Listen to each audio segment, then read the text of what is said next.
سے مصر کیا، مصر سے اردن کیا، 6 ملک ہیں، پھر بھی شام۔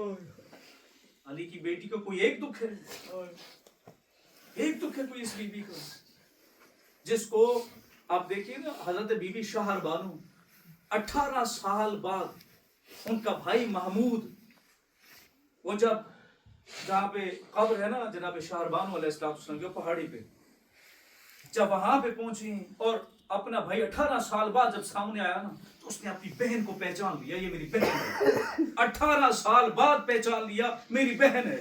1 سال بعد محمد حنفیہ نہیں پہچان سکا کہ یہ میری بہن زینب ہے۔ اللہ مہان جزاک اللہ اجرکم من اللہ، سر کے بال سفید ہو گئے، سگا بھائی نہیں پہچان سکا 1 سال بعد۔ یہ ہے میری مخدوم، 14 برس قید کاٹی ہے امام موسیٰ کاظم علیہ السلام،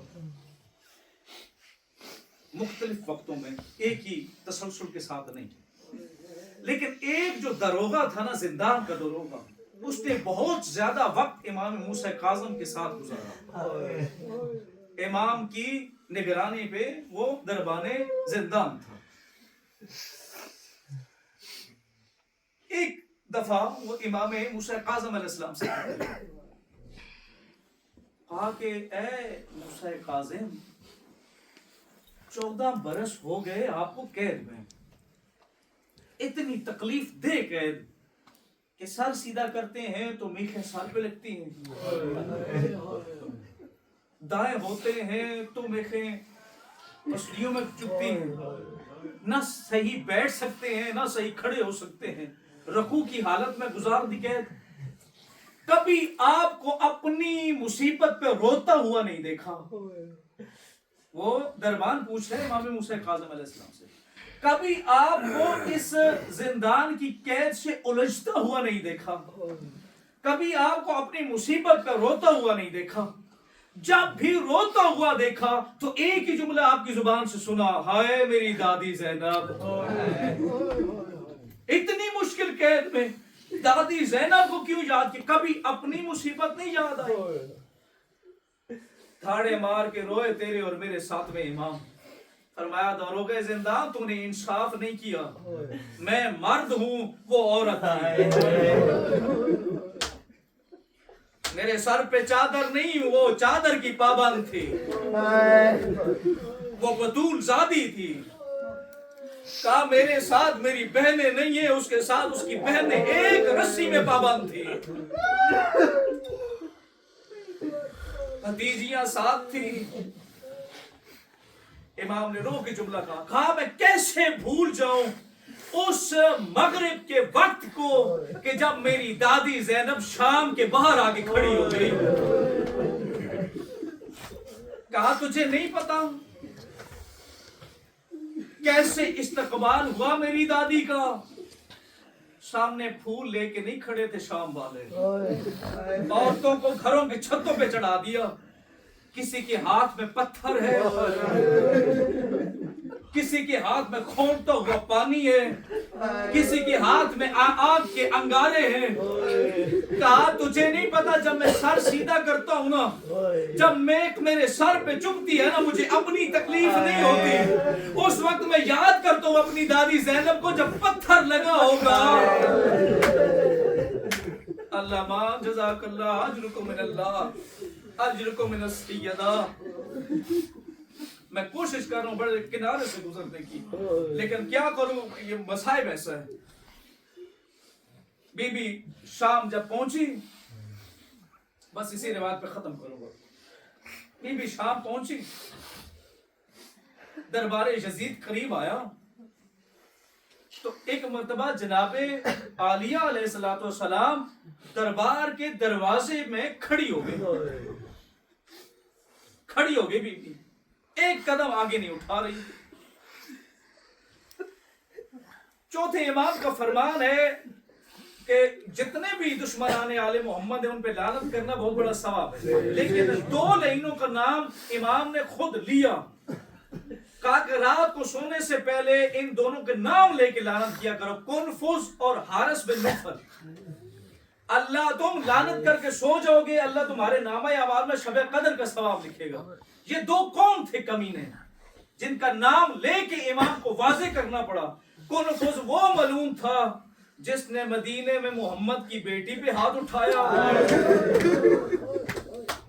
حارث بن نوفل وہ ملعون تھا جب علی کی علی بیٹی دربار یزید کے دروازے میں کھڑی ہو گئی۔ اب میں کیسے پڑھوں؟ سمجھنا آپ نے، بس اس نے اجر رسالت ایسا دیا، تڑپ گئی علی کی علی بیٹی اور رو کے فرمایا سید سجاد میرا سر زخمی ہو گیا۔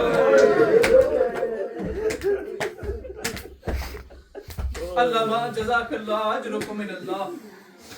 امام سجاد جلدی سے اپنی پھوپھی کے پاس آئے، فرمایا پھوپھی اماں آپ بیٹھ کے گھبرا گئی پھوپھی اماں، شریکت الحسین ہے، گھبرا گئی۔